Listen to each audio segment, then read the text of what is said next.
Siapa di antara kita yang yakin bahwa pertolongannya bukan di perusahaannya, bukan di makhluk A, bukan di makhluk B, bukan di manusia A, bukan di manusia C. Wa fis sama'i rizqukum wa ma tu'adun, dan di atas langitlah rizki kalian dan apa yang dijanjikan untuk kalian, kata Allah Subhanahu wa taala. Siapa di antara kita yang ketika ada masalah langsung mengingat Rabbul Alamin? Begitu ada masalah yang dia ingat adalah bukan masalahnya tapi pertolongan Allah Subhanahu wa taala. Siapa di antara kita yang langsung mengambil air wudhu lalu sujud 2 rakaat karena dia yakin kepada firman Allah Subhanahu wa taala, wasta'inu bis sabri was shalah, minta pertolongan kepada Allah dengan sabar dan salat. Bismillahirrahmanirrahim. Kalimat pertolongan kepada Allah Subhanahu wa taala agar Allah memberkahi kita, memberikan kita ilmu yang bermanfaat dan memberikan kita ketakwaan di dunia sehingga kita bisa bahagia di dunia maupun di akhirat. Sebagaimana marilah kita membuka khutbah singkat ini dengan memuji dan memuja Allah Subhanahu wa taala atas segala nikmat yang Allah berikan kepada kita, nikmat yang kita tidak mungkin bisa hitung, tidak bisa kita kalkulasikan. Wa in ta'uddu ni'matallahi la tuhsuha, dan apabila kalian ingin menghitung-hitung nikmat Allah, kalian tidak akan bisa menghitungnya. Ayat ini berlaku dalam kondisi normal maupun dalam kondisi pandemi. Wa in ta'uddu ni'matallahi la tuhsuha, dan jika kalian ingin menghitung nikmat Allah, kalian tidak akan bisa menghitungnya. Oleh karena itu bersyukurlah kepada Allah Subhanahu wa taala, karena bagi yang bersyukur dia akan mendapatkan janji Allah Subhanahu wa taala, la azidannakum, aku akan tambah nikmat tersebut. Namun bagi yang melupakan nikmat tersebut dan lupa bersyukur kepada Allah Subhanahu wa taala, maka ia mendapatkan ancaman, inna adzabi lasyadid, ketahuilah azabku sangat pedih. Ma'asyiral muslimin yang semoga Allah muliakan, sebagaimana marilah kita mengucapkan salawat dan salam kepada junjungan kita, Nabi kita, Rasul kita, Sayyidina Muhammadin sallallahu alaihi wasallam, beserta para keluarga, para sahabat, dan orang-orang yang istiqomah berjalan di bawah naungan sunnah beliau sampai hari kiamat kelak. Ma'asyiral muslimin yang semoga Allah muliakan,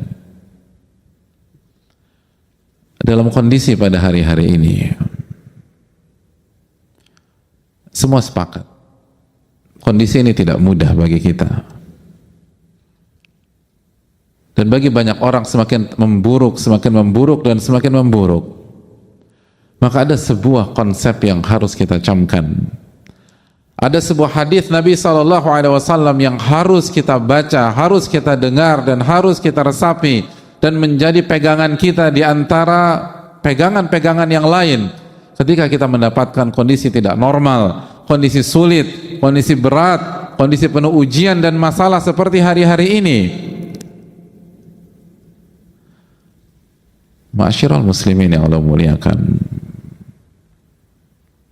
dalam sebuah hadis yang dibawakan atau diriwayatkan oleh Abu Hurairah, bahwa Rasul sallallahu alaihi wasallam bersabda, beliau berbicara tentang musibah di dunia, beliau berbicara tentang ujian dan kesulitan.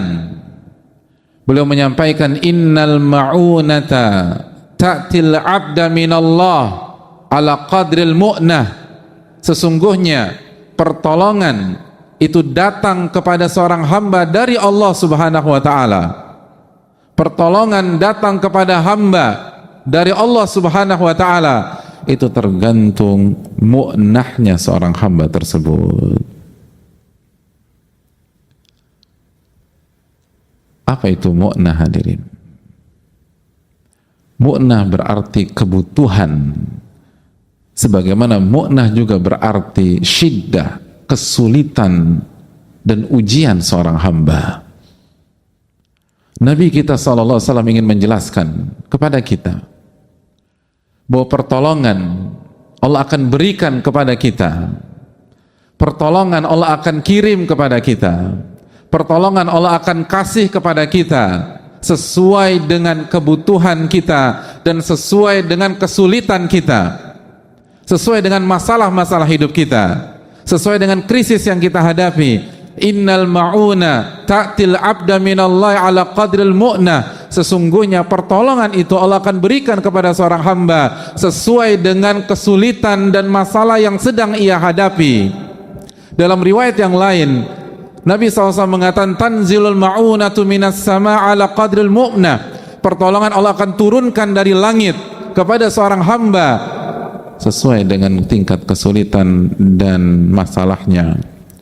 Oleh karena itu, ma'asyiral muslimin yang Allah muliakan, apabila masalah yang kita alami bisa kita deskripsikan dengan angka, lalu keluar angka 70%, maka pertolongan pasti 70%. Apabila masalah yang kita hadapi hari-hari ini 80%, maka pertolongan akan datang 80%. Pertolongan tidak akan datang 79,009% atau 79,9%. Lalu 1% ketinggalan atau 0,1% ketinggalan. Karena itulah ma'asyiral muslimin yang Allah muliakan, ketika sedang terkena musibah, ketika terkena masalah dan ujian, maka kita harus benar-benar mencamkan bahwa ujian dan pertolongan berjalan paralel, ujian dan pertolongan berjalan bersamaan, bersama garis lurus. Tidak mungkin ujian meninggalkan pertolongan, tidak mungkin masalah meninggalkan pertolongan, karena Allah lah yang memberikan kita ujian, sebagaimana Allah juga yang memberikan kita pertolongan. Ma'asyiral muslimin yang Allah muliakan,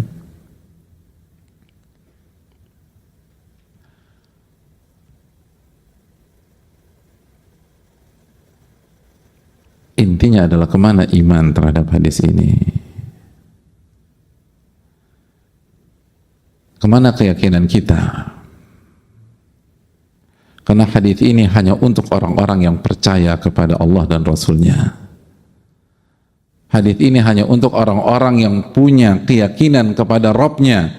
Allah Subhanahu wa taala berfirman dalam hadis qudsi, "Ana 'inda dhanni 'abdi bi, in khairan fa khairun wa in syarran fa syarr." Aku tergantung prasangka hambaku terhadap diriku. Aku tergantung keyakinan hambaku terhadap diriku. Kalau keyakinan dan prasangkanya baik, maka akan baik yang akan terjadi. Apabila kita yakin pertolongan itu akan datang, maka Allah akan datangkan pertolongan. Dan sebaliknya, wa in syarran fasyarr, kalau ternyata kita suudzon kepada Allah, buruk sangka kepada Allah, pesimis ketika menghadapi hari-hari ini, maka yang akan datang adalah masalah berikutnya dan tidak ada solusi sama sekali. Wa in syarran fasyarr, kalau buruk sangka, maka yang terjadi adalah keburukan.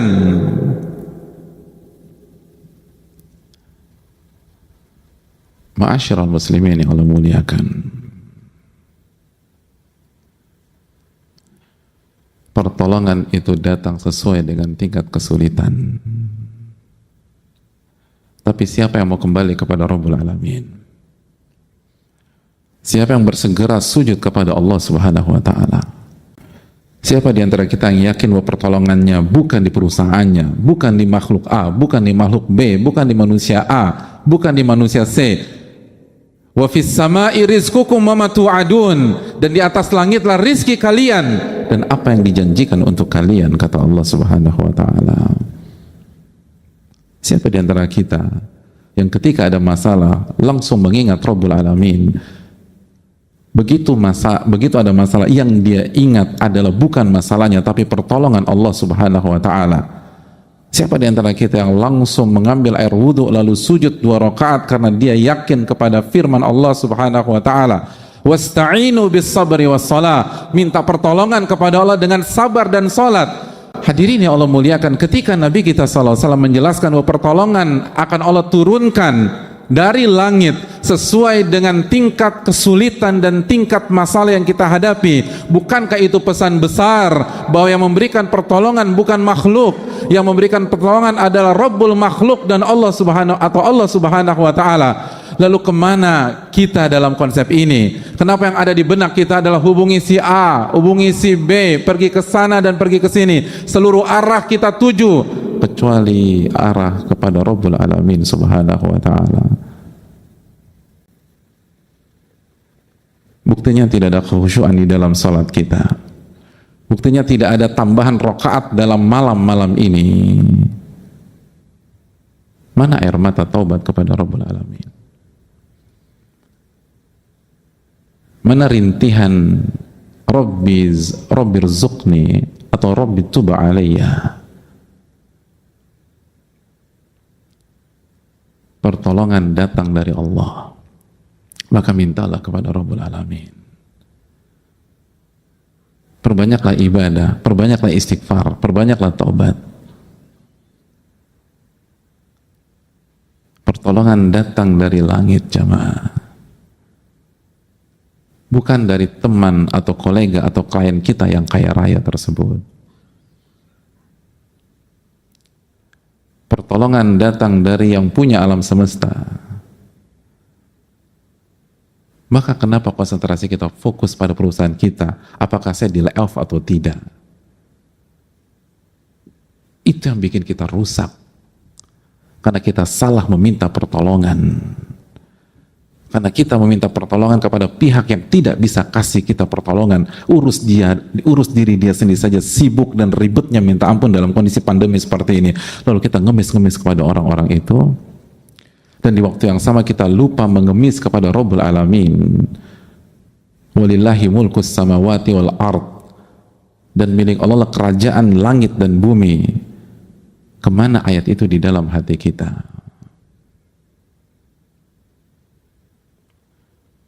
Hadirin yang Allah muliakan, hidup dan ujian tidak bisa dipisahkan. Kalau Allah tidak uji kita dengan pandemi, Allah akan uji kita dengan varian ujian yang lain. Allah Subhanahu wa taala berfirman dalam Al-Baqarah, "Am hasibtum an tadkhulul jannata wa lamma ya'tikum mathalul ladzina khalau min qablikum." Apakah kalian berpikir Anda akan masuk surga? Apakah kalian berpikir kalian akan masuk surga dan kalian belum mengalami ujian-ujian yang dialami oleh umat-umat sebelum kalian? Masathumul ba'sa wa dharra wa zulzilu. Mereka digoncang, mereka mendapatkan kesulitan, kesengsaraan, dan mereka digoncang-goncang, zulzilu. Mereka mengalami ujian seperti mengalami gempa bumi dalam kehidupan mereka. Zulzilu.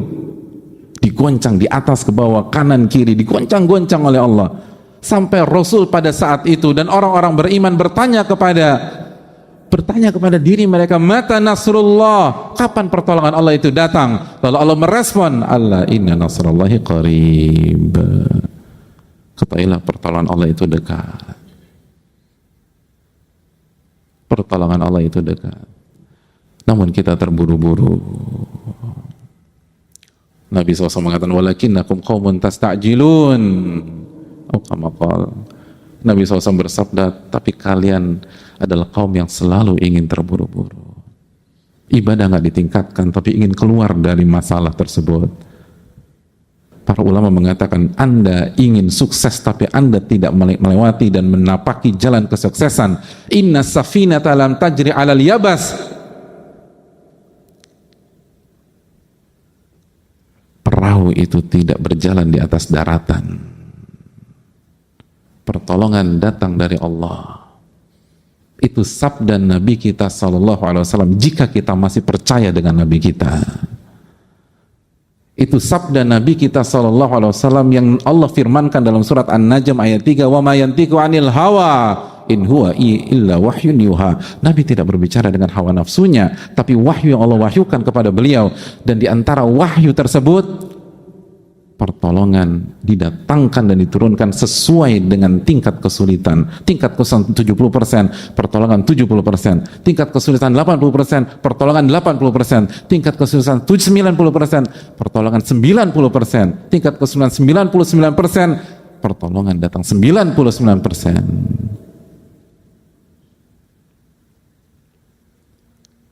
Fa'tabiru ya ulil albab.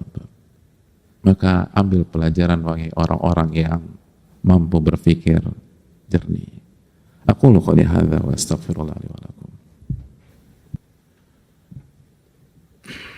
Alhamdulillahi hamdan katsiran thayyiban mubarakan fihi kama yuhibbu rabbuna wa yarda, wa salatu wassalamu ala nabiyyina Muhammadin wa ala alihi wa sahbihi ajma'in.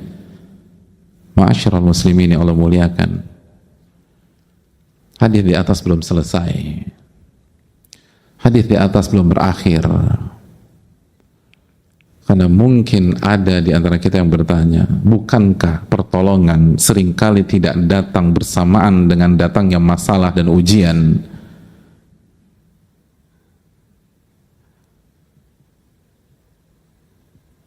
Dan itu yang saya alami sendiri.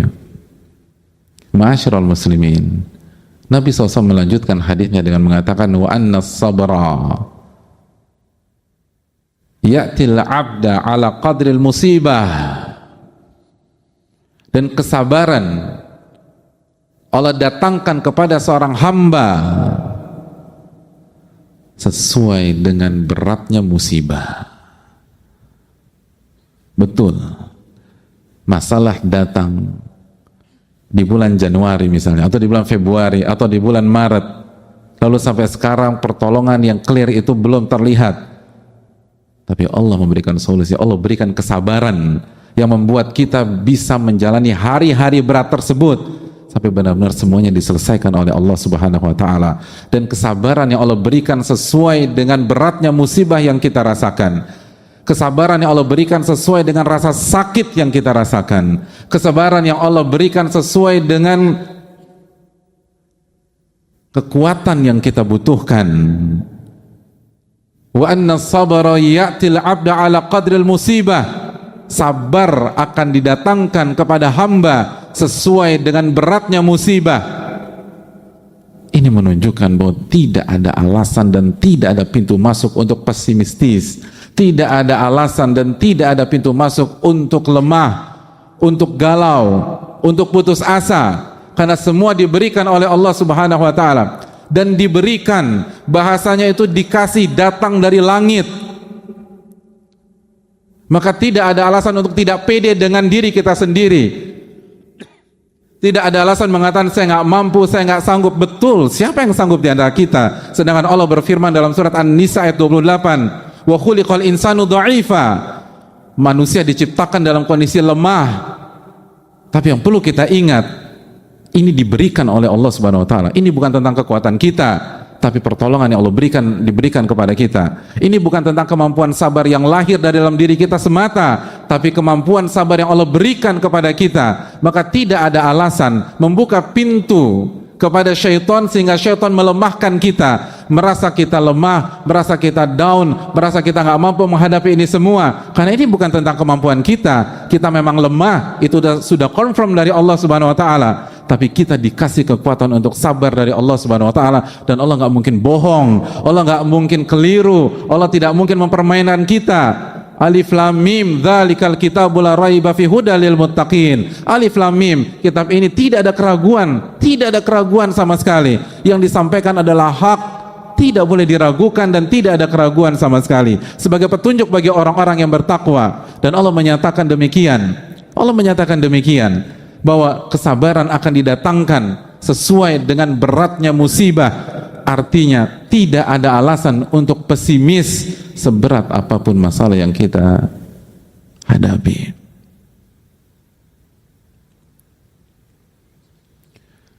Dan jangan pernah buka pintu kepada syaitan. Jangan pernah buka pintu kepada syaitan. Karena seluruh pesimisme itu datang dari syaitan.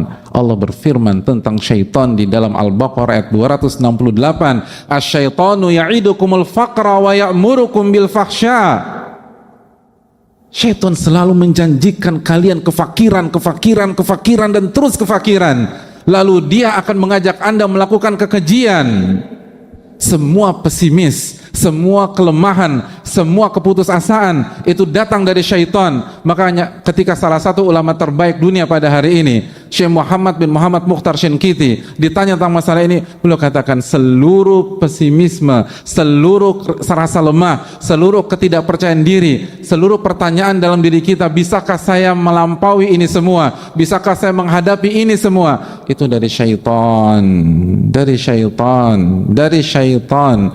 Separah apapun kondisi kita, walaupun itu gara-gara ulah kita, walaupun itu gara-gara dosa-dosa kita. Karena bisa jadi kita mengatakan, tapi Pak Ustadz, ya saya terjatuh ke dalam jurang ini karena dosa-dosa saya sendiri, karena kesalahan fatal yang saya lakukan, karena maksiat. Betul, memang betul maksiat akan menjerumuskan kita, tapi apakah itu kartu mati? Tapi apakah itu membuat kita putus asa? Makanya jamaah sekalian, di dalam ayat di atas Al-Baqarah 268 ada kelanjutannya. Setelah Allah mengatakan syaitan membuat engkau merasa fakir terus dan menjanjikan kefakiran dan terus kefakiran, Allah lanjutkan, wallahu ya'idukum magfiratan minhu wa fadla, dan Allah menjanjikan ampunan darinya dan karunia darinya.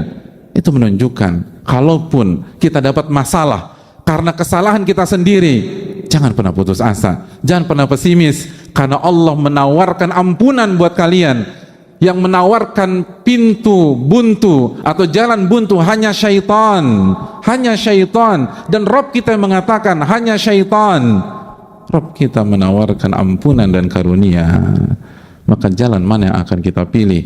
Mana ucapan mana yang kita percaya? Bisikan-bisikan mana yang kita ikuti?